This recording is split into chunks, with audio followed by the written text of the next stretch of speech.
Di sebuah lembah terpencil di Provinsi Guizhou Selatan, Tiongkok membangun teleskop radio piringan tunggal terbesar di bumi. Namanya FAST, teleskop sferis dengan bukaan 500 meter. Bagus juga karena punya akronim dan kebanyakan orang mengenalnya dengan julukan Mata Langit, yang terasa sangat seperti film James Bond. Piringannya membentang setengah kilometer, terletak di dalam cekungan batu kapur alami yang dikelilingi pegunungan. Dan memang dibangun khusus untuk mendeteksi sinyal radio yang sangat lemah, bahkan membawa energi lebih sedikit daripada serpian salju yang jatuh di tanah gundul. FAST kira-kira 2 hingga 3 kali lebih sensitif dibandingkan Observatorium Arecibo di Puerto Rico. Ngomong-ngomong soal James Bond, yang memegang rekor itu selama lebih dari 50 tahun. Seorang ilmuwan bernama Nan Rendong pertama kali mengusulkannya pada tahun 1994. Dan dia menghabiskan 22 tahun berikutnya dalam hidupnya mendorong proyek itu dari sebuah sketsa di atas kertas hingga menjadi observatorium yang berfungsi. Dia mensurvei ratusan lembah untuk menemukan yang paling tepat. Dia melobi pejabat pemerintah untuk mendapatkan pendanaan, dan dia mengawasi rekayasa permukaan reflektor yang dapat membentuk ulang dirinya sendiri secara real time dengan presisi milimeter. Dan detail terakhir itu adalah bagian yang membuat FAST tidak biasa, bahkan di antara teleskop raksasa lainnya. Piringannya tidak kaku. Ribuan aktuator menarik jaring kabel di bawah panel-panelnya, membentuk bagian permukaan bola menjadi parabola yang diarahkan ke bagian langit manapun yang ingin diamati para astronom. Sebuah kabin penerima seberat 30 ton tergantung di atas piringan pada 6 kabel dan memposisikan dirinya dengan akurasi luar biasa. Membangun sesuatu yang sangat sensitif seperti ini memerlukan satu syarat yang cukup spesifik. Keheningan. Gangguan radio dari ponsel, router Wi-Fi, dan pengapian mobil dapat menenggelamkan sinyal yang memang menjadi sasaran pengamatan FAST. Jadi, otoritas Tiongkok menetapkan area tenang yang dilindungi sepanjang 30 km dengan zona inti pembatasan 5 km di mana ponsel dan perangkat elektronik dilarang, dan mereka merelokasi sekitar 9.000 penduduk dari desa-desa di sekitarnya. FAST dibuka pada bulan September 2016, dan hasil-hasil ilmiah sejak saat itu telah mengubah sebagian bidang astronomi radio. Mimpinya. Pada tahun 1993, Nan Rendong menghadiri sebuah konferensi internasional di mana para astronom mendiskusikan pembangunan generasi berikutnya dari teleskop radio berukuran besar. Piringan Arecibo berukuran 305 meter telah mendominasi bidang ini sejak tahun 1963. Teleskop itu telah menemukan pulsar biner pertama dan memetakan asteroid di dekat bumi. Namun reflektor sferis tetapnya memiliki keterbatasan yang sudah diketahui dalam cakupan langit dan sensitivitas. Nan Rendong kembali ke Tiongkok dengan sebuah proposal, bangun piringan berukuran 500 meter yang bisa melakukan apa yang tidak bisa dilakukan Arecibo. James, Forex, itu Arecibo kan? Tolong katakan itu memang Arecibo. Kalau bukan, itu memalukan. Untuk Inggris, James, tidak untukku. GoldenEye? Bukan. Yang mana yang ada, Boris? Apakah itu emas? Apakah itu berwarna emas? Tidak penting, mari kita lanjutkan. Dia adalah seorang astronom senior di Akademi Ilmu Pengetahuan Tiongkok, sangat dihormati, tapi tidak berkuasa secara politik. Proposal itu sangat ambisius sampai-sampai terlihat tidak realistis. Tiongkok pada pertengahan tahun 1990-an tidak memiliki tradisi membangun fasilitas astronomi terdepan di dunia. Presentasi Nan Rendong didasarkan pada argumen yang sederhana. Piringan sebesar ini dengan permukaan aktif yang dapat membentuk parabola yang dapat diarahkan akan melampaui semua teleskop radio yang ada dalam hal sensitivitas murni. Negara yang membangunnya akan memiliki alat pendengar paling canggih di planet ini. Namun, konsep ini membutuhkan lebih dari sekedar pendanaan.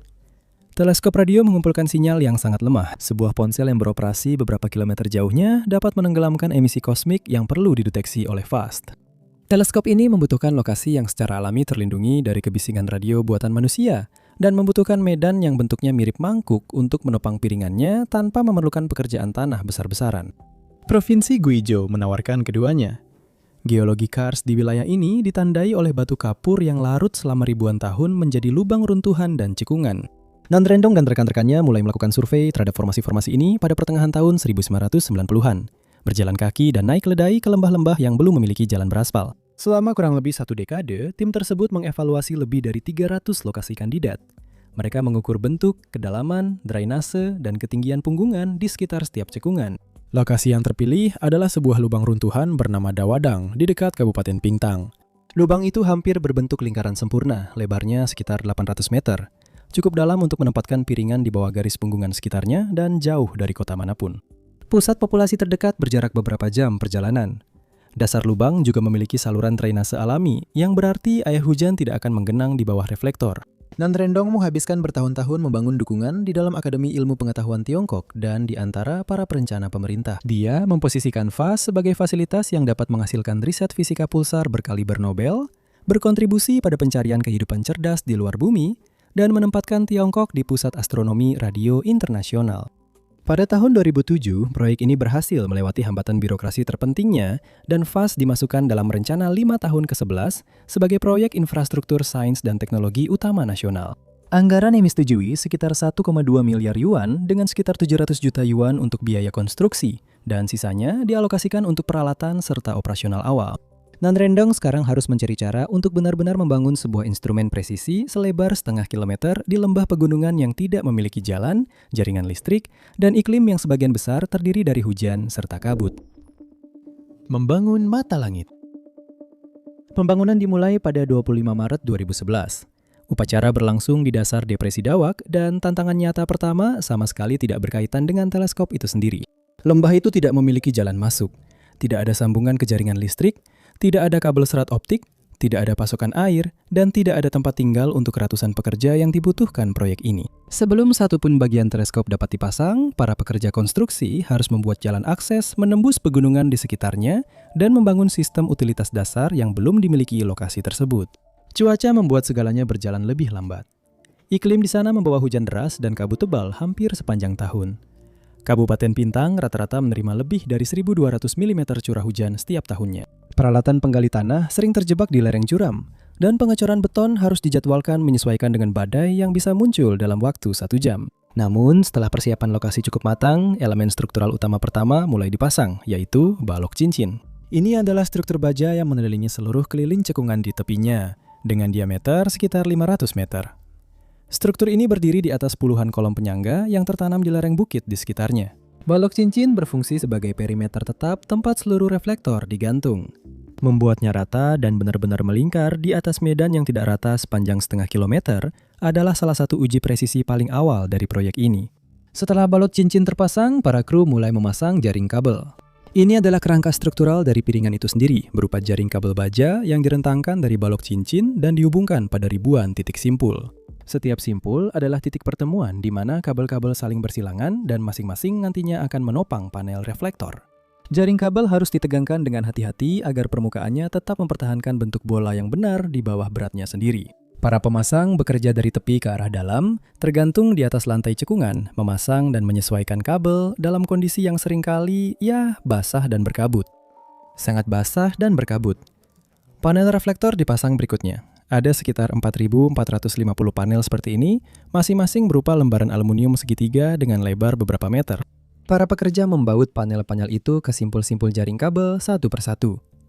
Proses ini dimulai pada tahun 2015 dan berlanjut hingga pertengahan 2016. Setiap panel harus diposisikan dan dipasang dengan tepat agar permukaan keseluruhan memenuhi profil bola dengan tingkat akurasi hingga milimeter.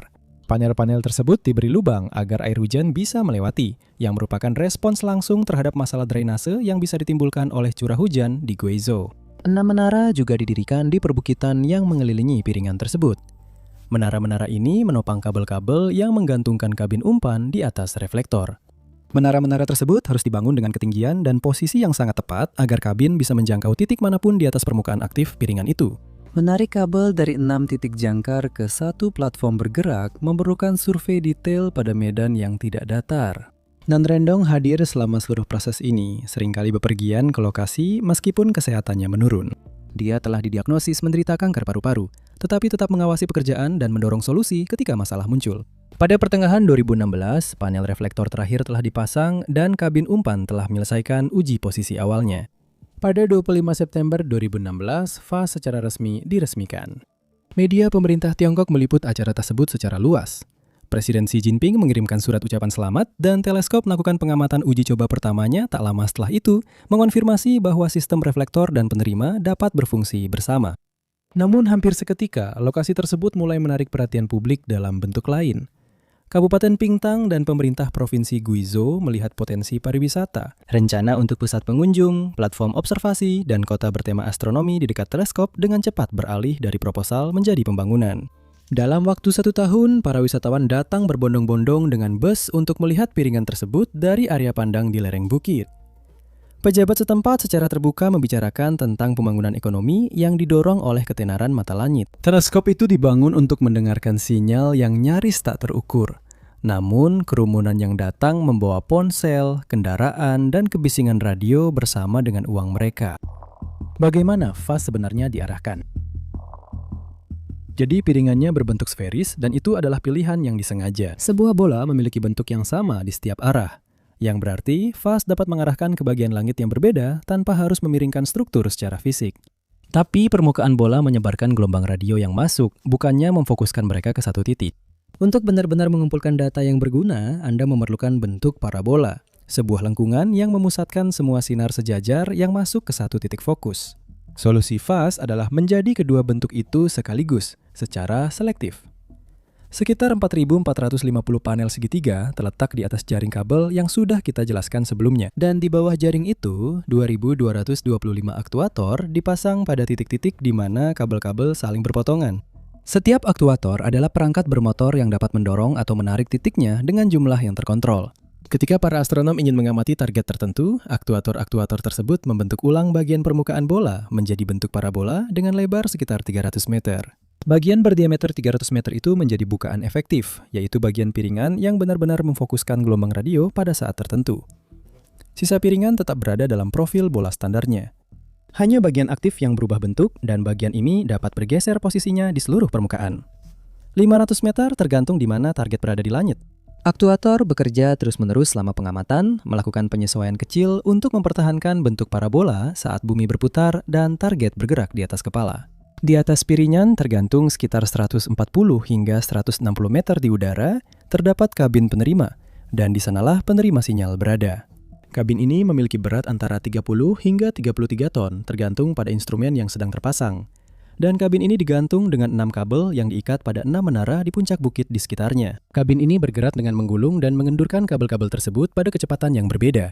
Dan hasilnya adalah sistem penempatan yang digerakkan oleh kabel yang dapat menempatkan kabin di mana saja di atas permukaan aktif piringan. Pergerakannya cukup presisi untuk melacak sumber astronomi saat melintasi langit, menjaga penerima tetap berada di titik fokus parabola yang bergerak di bawahnya. Namun, penempatan kabel saja tidak cukup akurat untuk astronomi radio pada frekuensi ini. Angin, peregangan kabel, dan pemuaian termal menyebabkan kesalahan yang lebih besar daripada yang dapat ditoleransi oleh penerima. Jadi, di dalam kabin penerima terdapat sebuah platform steward, yaitu struktur hexapod dengan 6 kaki yang dikendalikan secara independen. Platform ini menopang penerima utama dan melakukan koreksi halus di sepanjang 6 sumbu, yaitu pergerakan 3 dimensi dan 3 sudut rotasi. Sistem kabel membawa kabin ke posisi yang kurang lebih tepat. Platform steward menangani penyesuaian akhir hingga presisi milimeter. Bersama-sama, kedua sistem ini memberikan kemampuan fast yang tidak bisa ditandingi oleh Arecibo. Permukaan aktif dan kabin yang dapat bergerak memungkinkan fast melacak objek dalam rentang sekitar 40 derajat dari tepat di atas kepala ke segala arah. Platform milik Arecibo dipasang pada 3 menara dan piringannya tidak bisa berubah bentuk, sehingga pelacakannya terbatas hanya sekitar 20 derajat dari titik zenit. Jadi, dalam bahasa Inggris, ini berarti fast pada dasarnya mencakup lebih dari 2 kali lipat area langit. Teleskop ini beroperasi pada frekuensi mulai dari 70 MHz hingga 3 GHz. Instrumen andalan utamanya adalah penerima LBAD yang dilengkapi dengan 19 berkas individu. Penerima berkas tunggal hanya mengarah ke satu titik di langit dalam satu waktu. Sistem 19 berkas tersebut mencakup area yang luas dalam setiap pengamatan yang secara dramatis mempercepat pekerjaan survei. Inilah penerima yang digunakan untuk sebagian besar survei pulsar dan hidrogen skala besar fast. Dalam hal sensitivitas mentah, fast biasanya digambarkan 2 hingga 3 kali lebih sensitif dibandingkan Arecibo. Beberapa mode operasional bahkan mendorong angka itu lebih tinggi lagi. Apertur efektif 300 meter sebanding dengan piringan utama Arecibo, tetapi penerima fast yang lebih baru dan suhu sistem yang lebih rendah memberikannya keunggulan signifikan dalam deteksi sinyal yang sangat lemah secara andal. Sekarang, semua rekayasa ini bergantung pada satu asumsi, bahwa sinyal yang tiba di piringan didominasi oleh kosmos, bukan oleh gangguan lokal. Sebuah ponsel yang memancarkan sinyal dalam jarak beberapa kilometer akan terdeteksi oleh penerima fast sebagai suara menggelegar jika dibandingkan dengan emisi dari pulsar yang berjarak ribuan tahun cahaya. Permukaan aktif, kabin yang digerakkan kabel, platform steward, penerima 19 berkas, semuanya menjadi benar-benar tidak berguna jika lingkungan radio di sekitar teleskop terganggu.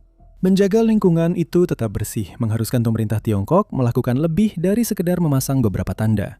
Itu memerlukan pengosongan lembah dari orang-orang yang tinggal di sana. Harga dari keheningan itu pada tahun 2013, pemerintah Provinsi Gweijo secara resmi menetapkan zona larangan radio yang membentang 5 km ke segala arah dari pusat piringan tersebut. Di dalam zona itu, ponsel dilarang, router wifi, oven microwave, dan mesin bensin dibatasi atau dilarang. Peraturan tersebut memiliki kekuatan hukum dan ditegakkan oleh stasiun pemantau yang memindai transmisi tidak sah sepanjang waktu. Radius 5 km itu mencakup puluhan desa kecil. Keluarga petani telah tinggal di lembah-lembah dan lereng-lereng bukit itu selama beberapa generasi. Banyak di antaranya berasal dari komunitas termiskin di salah satu provinsi termiskin di Tiongkok. Pemerintah memutuskan bahwa semua penduduk di dalam zona tersebut harus dipindahkan sebelum teleskop mulai beroperasi. Sekitar 9.000 orang telah direlokasi paling lambat pada tahun 2016. Penjelasan resmi menggambarkan proses tersebut sebagai migrasi ekologis yang terkait dengan proyek sains nasional. Saya rasa itu memang benar secara teknis. Penduduk ditawari perumahan baru di komunitas pemukiman yang dibangun khusus di luar zona tersebut.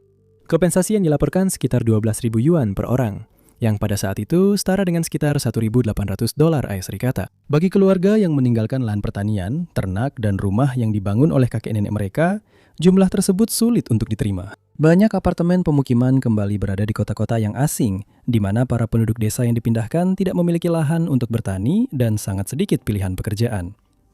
Pemerintah menggambarkan pemindahan ini sebagai sebuah peningkatan.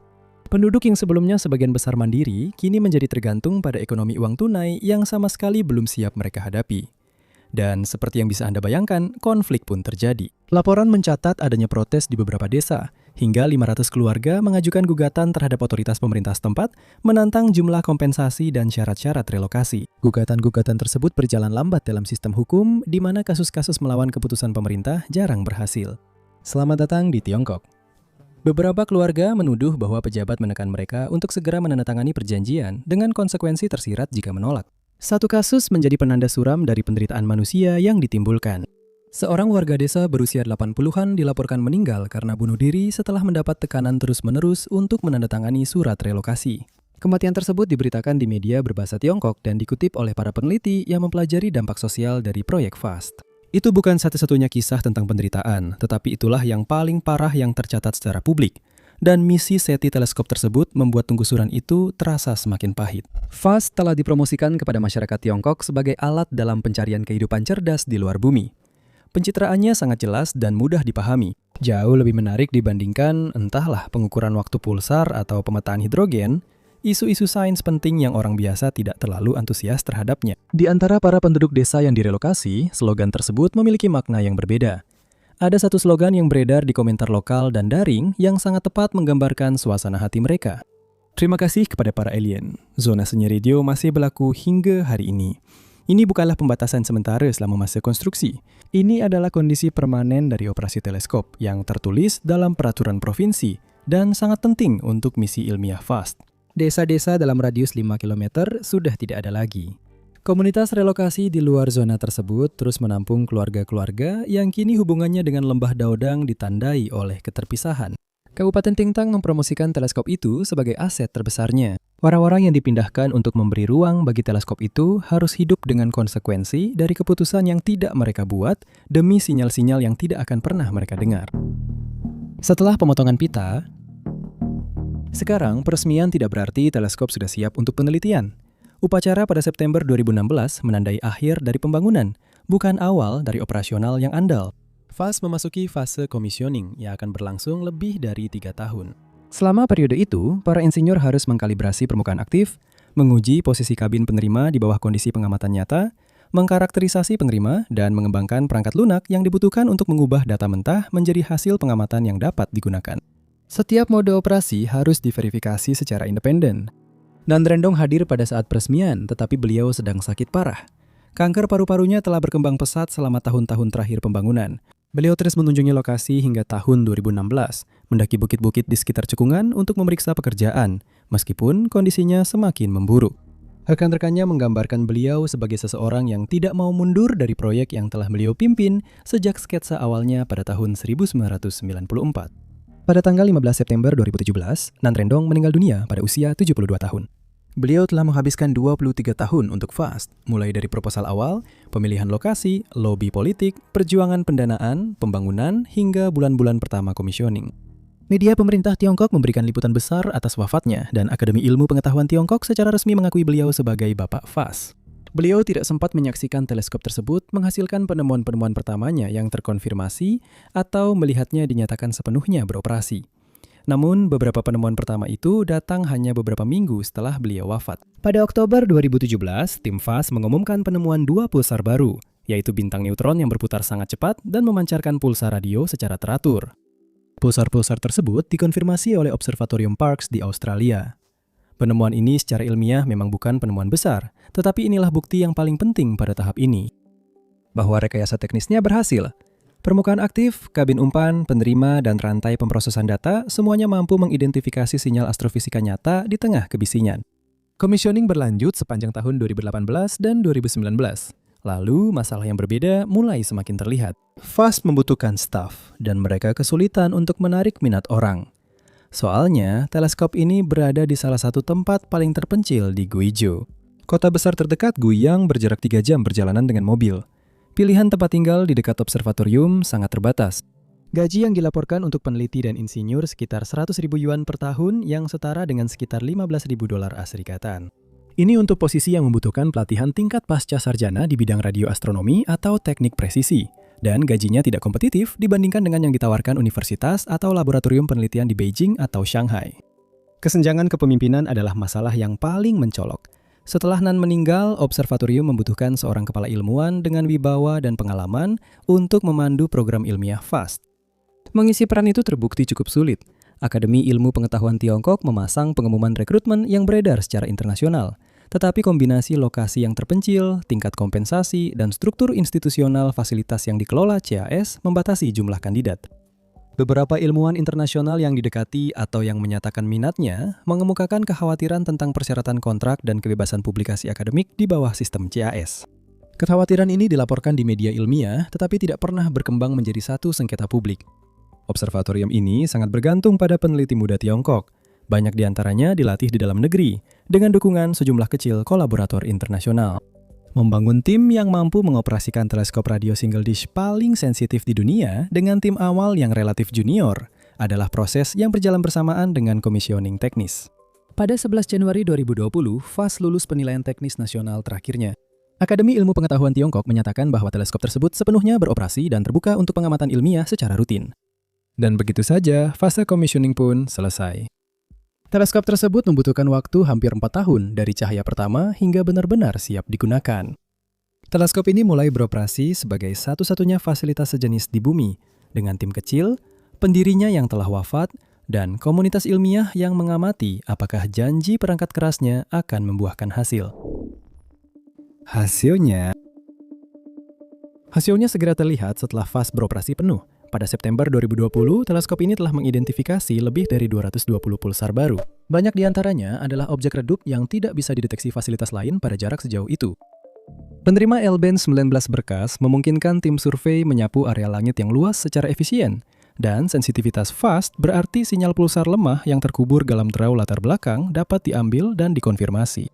Pulsar adalah hasil yang diharapkan, sedangkan ledakan radio cepat menjadi sorotan utama. Sekarang, ledakan radio cepat adalah kilatan energi radio berdurasi milidetik dari galaksi-galaksi yang jauh. Ledakan radio cepat pertama kali diidentifikasi pada tahun 2007 dan asal-usulnya masih belum sepenuhnya dipahami. Beberapa sumber hanya meledak sekali dan kemudian tidak pernah terulang.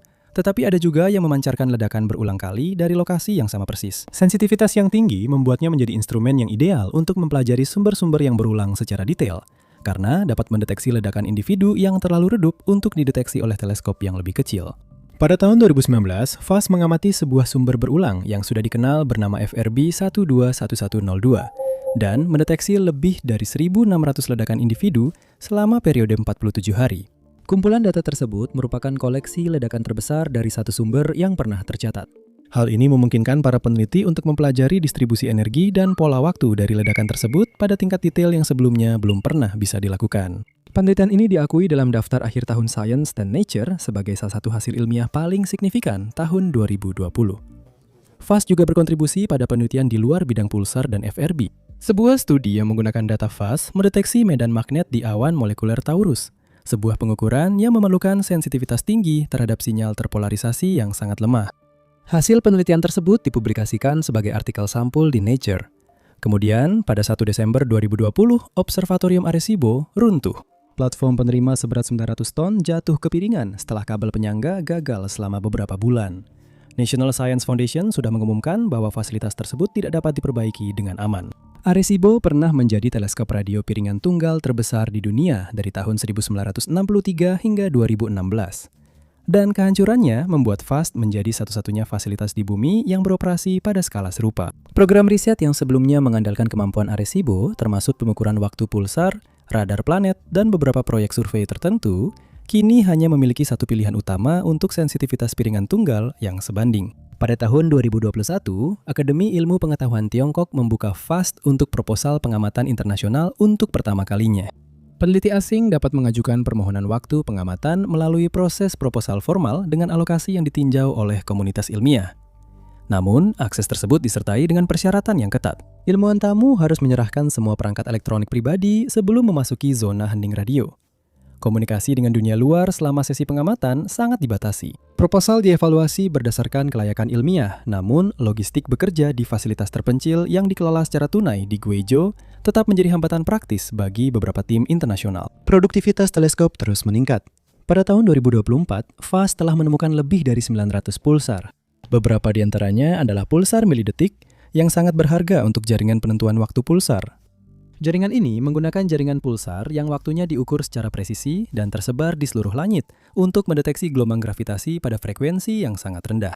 Setiap pulsar milidetik baru yang ditemukan FAST adalah potensi tambahan untuk jaringan tersebut. Survei Crafts, survei astronomi radio komensal FAST, terus berjalan di latar belakang banyak pengamatan. Crafts dirancang untuk secara bersamaan mencari pulsar, memetakan gas hidrogen netral, dan merekam peristiwa transien di area langit yang luas. Komponen pemetaan hidrogen mendukung upaya untuk melacak struktur materi skala besar di alam semesta. Komponen deteksi transien menjaga kemungkinan terbukanya sinyal-sinyal tak terduga, yaitu kategori pengamatan di mana instrumen dengan sensitivitas yang belum pernah ada sebelumnya secara historis menghasilkan temuan-temuan paling mengejutkan. FAST pada tahun 2023 telah menjadi fasilitas yang diandalkan oleh komunitas astronomi radio dunia untuk pekerjaan yang membutuhkan piringan tunggal raksasa. Fasilitas ini menghasilkan temuan ilmiah dengan laju yang membenarkan anggaran pembangunannya, bahkan melebihi itu. Fasilitas ini juga dikendalikan oleh satu fasilitas yang berlokasi di wilayah dengan infrastruktur terbatas dan dioperasikan oleh tim yang masih sangat muda serta sedang berkembang dalam perannya. Keputusan yang dibuat oleh Akademi Ilmu Pengetahuan Tiongkok tentang siapa yang mendapatkan waktu pengamatan, peningkatan apa yang didanai, dan bagaimana data dibagikan kini memiliki pengaruh jauh melampaui batas Tiongkok. Setiap kolaborasi astronomi radio besar yang merencanakan pekerjaan dalam dekade berikutnya harus mempertimbangkan ketersediaan FAST dan persyaratan aksesnya. Peningkatan, pariwisata, dan kisah yang belum selesai.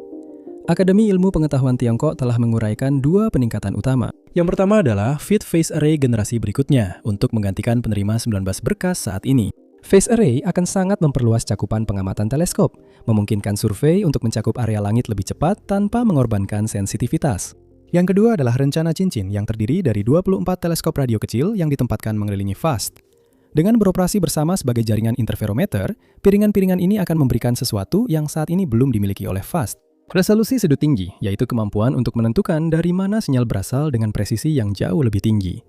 Sementara itu, area di sekitar teleskop telah menjadi kawasan yang ekonominya ditopang pariwisata. Kabupaten Pingtang membangun dek observasi di taman pengunjung dan awal dari apa yang disebut pejabat setempat sebagai kota astronomi. Jumlah pengunjung harian dibatasi sekitar 2.000 orang, dan para wisatawan harus menyerahkan ponsel mereka sebelum memasuki area pengamatan. Bus-bus datang secara teratur, dan kabupaten yang dulunya termasuk yang termiskin di Guizhou kini memasarkan dirinya berkat ketenaran langitnya. Setiap hotel dan tempat parkir baru membawa infrastruktur, dan infrastruktur membawa kebisingan radio semakin dekat ke piringan, meskipun mereka berusaha menghindarinya. FAST dibangun untuk beroperasi selama beberapa dekade. Peningkatan teknis telah didanai dan terus berjalan, pasokan staf terus bertambah, tetapi masih belum matang. Zona tenang radio sudah menjadi cerita turun-temurun, tetapi ekonomi pariwisata terus menekan batas-batas zona itu setiap musim. Inilah keputusan-keputusan yang akan menentukan apakah teleskop ini tetap menjadi fasilitas teleskop piringan tunggal terkemuka di dunia atau perlahan-lahan terdesak oleh lingkungan di sekitarnya sendiri. FAST adalah instrumen setengah kilometer yang dibangun untuk menangkap sinyal yang begitu lemah hingga terkubur di bawah kebisingan kehidupan modern. Teleskop ini ada karena Nanrendong dan negara Tiongkok memutuskan bahwa sinyal-sinyal itu layak untuk didengarkan. Dan karena sekitar 9.000 orang di sekitar Daodang dipindahkan untuk memberi ruang bagi keheningan. Sejak tahun 2020, teleskop ini telah membuktikan bahwa pembangunannya memang layak dengan penemuan pulsar, ledakan radio cepat, dan pengukuran yang hanya bisa dihasilkan oleh fasilitas yang sangat sensitif seperti ini. Tapi ceritanya belum selesai. Menjaga mata langit tetap di garis depan, sekarang lebih bergantung pada pilihan dan peningkatan, bukan lagi pada pembangunan fisik. Tapi satu hal yang pasti, FAST akan terus mendengarkan. Terima kasih telah menonton.